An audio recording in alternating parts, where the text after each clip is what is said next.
Now that Avengers Infinity War is out, it's time to discuss the one thing everyone is talking about, the after credits scene. This episode is brought to you by Secret Active. New Secret Active provides protection in the moments when it matters most.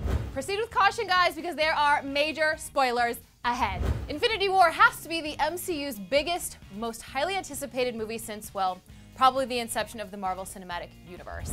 If you haven't seen it yet, without spoiling anything that happens during the film, there's a lot of intense scenes and moments that need to be talked about, but we're obviously not going to go there because this is about just one thing in particular, the scene that happens after all the credits have rolled.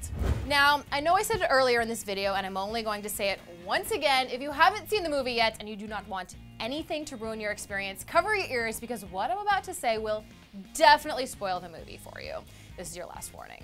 Okay, so the film's post-credit scene pretty much takes place shortly after Thanos accomplishes his goal of obtaining all 6 Infinity Stones and wiping out half of the universe with just a snap of his fingers.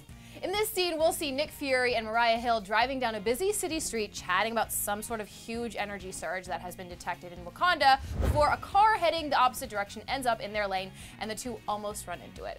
So Mariah and Nick both get out of their car to check out the situation, but weirdly, no one was sitting in the car, and all we can assume is that the passengers disappeared into the car like many of the characters in the movie.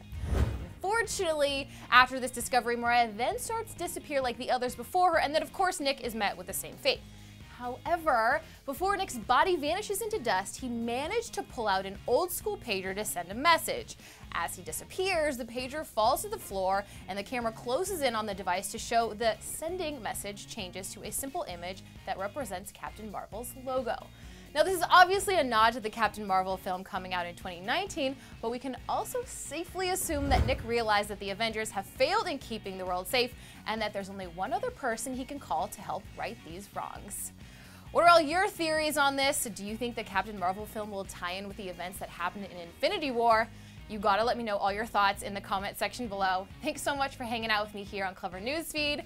I'm your girl, Misty Kingma, and I'll see you guys next time. And then click to the right to check out yesterday's episode of DHR, and don't forget to subscribe. This episode is brought to you by Secret Active. Elevate your performance with Secret Active.